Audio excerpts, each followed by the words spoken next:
Hi welcome to Telugu ప్రపంచం channel. Folic acid వల్ల చాలా ఉపయోగాలు, దాని ఆవశ్యకతలు అయితే చాలా ఉన్నాయండి. అయితే ఫోలిక్ యాసిడ్ అనేది ఫోలేట్ అనే నుండి సింథసిస్ అవుతుంది. ఇది విటమిన్ B9 కాంప్లెక్స్ అండి. అండ్ ఇది ఫుడ్లో తీసుకున్నంటే వెజిటేబుల్స్లో గ్రీన్ లీఫీ వెజిటేబుల్స్ కానీ, మన బీన్స్ కానీ, పీనట్స్ కానీ, సిరల్స్లో కానీ, సన్ఫ్లవర్ సీడ్స్ కానీ, మష్రూమ్స్లో అవైలబుల్గా ఉంటుంది. ఫ్రూట్స్కి వచ్చేసరికి ఏమో సిట్రస్, ఆరెంజ్, గ్రేప్స్లో అవైలబుల్ ఉంటుంది. నెక్స్ట్ మనం మ్యాన్మేడ్గా తయారు చేసిన బ్రెడ్, పాస్తాలో వేసే ఈస్ట్ సెల్లో కూడా ఫోలిక్ యాసిడ్ అనేది పుష్కలంగా ఉంటుంది. మాది నాన్ వెజిటేరియన్కి వెళ్ళేటప్పుడు అయితే మనం హెన్ కానీ, గోట్ కానీ, కవ్వు కానీ ఇలా తీసుకునేటప్పుడు ఆ మీట్ ఏదైతే ఇస్తుందో దాని యొక్క లివర్ సెల్స్లోని ఎక్కువ ఫోలిక్ యాసిడ్ ఉంటుంది. అయితే ఫోలిక్ యాసిడ్ అసలు పాత్ర ఏంటని అంటే, మన హ్యూమన్ బాడీలో ప్రతి కణంతో ఒక కణజాలం ఏర్పడుతుందండి. దాంతో ఒక ఆర్గన్ ఏర్పడుతుంది. ఈ ఆర్గన్ సమూహమే బాడీ.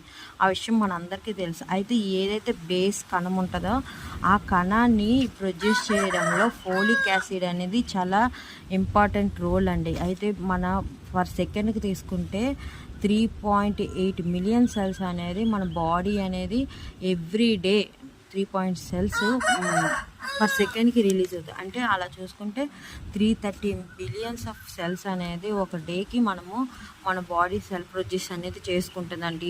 పాతవి అనేది డ్యామేజ్ అవుతుంటాయి, మళ్ళీ కొత్తవి రీజనరేట్ అవుతుంది. ఆ దానిలోని మెయిన్ రోల్ పోషించేది ఏంటి అని అంటే ఫోలిక్ యాసిడ్ అండి. దాంతోపాటు డిఎన్ఏ అండి. డిఎన్ఏ అనేది ఎప్పుడు కంటిన్యూగా సర్క్యులర్ అవుతూనే ఉంటుందండి. హెలికల్ స్ట్రక్చర్లో ఉంటుంది కదా, దాన్ని డ్యామేజ్ అవ్వడం కానీ, రిపేర్ అవ్వడంలో, మళ్ళీ దాన్ని డీనేచరేషన్ అవ్వడము, దాన్ని సింథసిస్ చేసుకోవడంలోని ఈ ఫోలిక్ యాసిడ్ అనేది చాలా ఇంపార్టెంట్ రోల్ ఉంటుందండి. అంతేకాకుండా బోన్ ఫంక్షనింగ్ ఉంటుంది కదండి. బోన్ ఫంక్షన్ అంటే మన బోన్స్ అనేది జాయింట్ బోన్స్ కానీ, ఇక్కడ బోన్స్ కానీ, దాని ఫంక్షనింగ్, అక్కడ ఉన్న బ్లడ్ సర్క్యులేషన్ అవన్నిటిలో కూడా ఫోలిక్ యాసిడ్ అనేది చాలా మంచి రోల్ ఉంటుంది.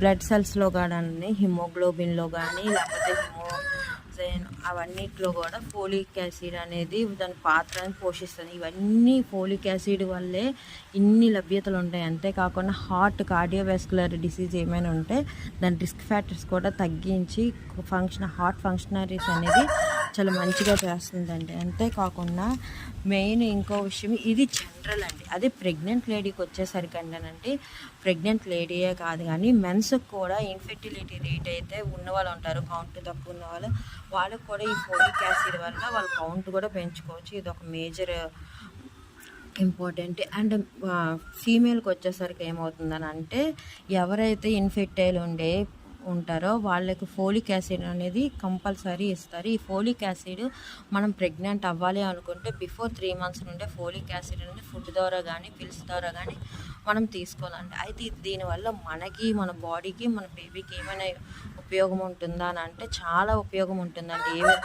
అయితే ఇది తీసుకోవడం వల్ల ఏంటనంటే మనకి ఏదైనా throughout the duration of ప్రెగ్నెన్సీలోని ఎటువంటి ఇబ్బంది రాకుండా, సిక్నెస్ రాకుండా, మెంటల్ హెల్త్ లేకుండా, బోను ఈ పెల్విక్ రీజన్లో కానీ చాలా ఇబ్బందులు ఉన్నాయి. అటువంటివి ఏమీ రాకుండా మనకి స్టిక్నెస్ ఇస్తుంది, మన బోన్ స్ట్రెంత్ ఇస్తుంది, మన బ్లడ్ సెల్స్ని ఇంప్రూవ్ చేస్తుంది.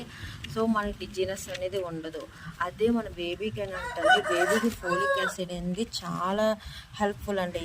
ఇప్పుడు ఇన్ కేస్ ఫోలిక్ యాసిడ్ అనేది చాలా తక్కువ ఉంది అని అంటే ఏమవుతుందంటే, బ్యాక్ స్పైన్ ఉంటుంది కదండి, ఈ స్పైన్ వెన్నుపూస అనేది బలం ఉండదండి. ఈ బలం లేకుండా చాలా డిఫార్మిటీస్ అనేది ఫామ్ అవుతుంది. మీరు చాలామంది పిల్లల్లో చూస్తే ఈ స్పైన్ వెన్నుముక అనేది వంగి ఉంటుందండి, అలాగా కర్వ్ షేప్లో కనిపిస్తుంది, స్ట్రైట్ అనేది ఉండదు. దానికి రీజన్ ఏంటంటే డెఫిషియన్సీ ఆఫ్ ఫోలిక్ యాసిడ్. అంతేకాకుండా స్పైన్ దగ్గర స్పైనో బైఫీడియా అనేసి అంటారు దాన్ని ఒక షేప్, అదే కర్వ్ షేప్ లాగా వచ్చేస్తుందండి. చిన్నది వచ్చి పుడుపులాగా ఇలాగ వాసి ఉంటుంది, ట్యూమర్లో ఫామ్ అవుతుంది. అదొకటి ఫామ్ అయ్యి ఉంటుందండి. దానివల్ల కూడా చాలా ఇబ్బందులు పడతారు. అంతేకాకుండా మనం మీకు ముందుగానే చెప్పాను కానీ, సెల్స్ అనేది జనరేట్ అవ్వాలని అంటే ఫోలిక్ యాసిడ్ ఇంపార్టెంట్ అని. త్రూ అవుట్ ద గ్రోత్లో అని, బేబీ చైల్డ్ గ్రోత్లో, ఊంబులో ఉండే ఆ టైంలోని ఆర్గన్ డెవలప్మెంట్కి ఫోలిక్ యాసిడ్. అయితే బ్రెయిన్లోని ఏదైనా డిఫెక్ట్స్ కనిపించాయి అంటే సెల్స్లో డ్యామేజెస్ వచ్చేటప్పుడు మనకు ఆర్గన్ కంప్లీట్గా ఫామ్ అవుతుంది.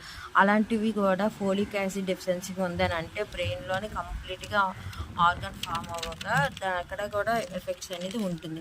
న్యూరల్ ట్యూబ్స్లో కూడా ఎఫెక్ట్స్ అనేవి ఉంటాయి. అంతే హార్ట్ డిఫెక్ట్స్ అంటే కొంతమంది పిల్లలకి గుండె చప్పుడు వినిపించదండి, గుండె బాగా డెవలప్ అవ్వలేదు అని చెప్తుంటారు. సో దానికి కూడా ఫోలిక్ యాసిడ్ డెఫిషియన్సీ అనేది ఉంటుంది.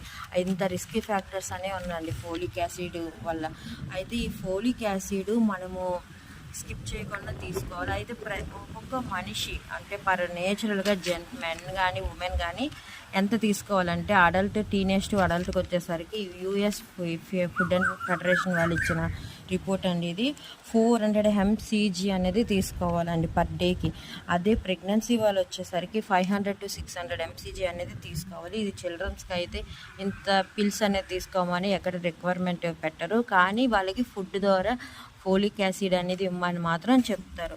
సో ఇన్ని బెనిఫిట్స్ ఉన్నప్పుడు మనం కూడా కొంచెం ఫోలిక్ యాసిడ్ ఎంత ఇంపార్టెంటో టీనేజర్స్ నుండి అబ్బాయిలకు కానీ అమ్మాయిలకు కానీ లేదనంటే ముసలివారికి వచ్చినంత వరకు కానీ అన్ని రకాలుగా దీని ఉపయోగాలు ఉన్నాయి. సో మీరు ఫోలిక్ యాసిడ్ కోసం ఒకసారి దృష్టిలో పెట్టుకొని leafy vegetables most of the మీరు స్కిప్ చేయకండి. వీక్లీ 4 to 5 times వెజిటేబుల్ తినండి, 2 to 3 times నాన్ వెజ్ తినండి, ఎవ్రీడే ఎగ్ తీసుకోండి, హెల్తీగా ఉండండి. ఫోలిక్ యాసిడ్ కోసం మీకు ఇన్ఫర్మేషన్ నచ్చింది అని అంటే లైక్ చేయండి, షేర్ చేయండి, సబ్స్క్రైబ్ మాత్రం చేయండి. మీరు సబ్స్క్రైబ్ చేస్తుంటే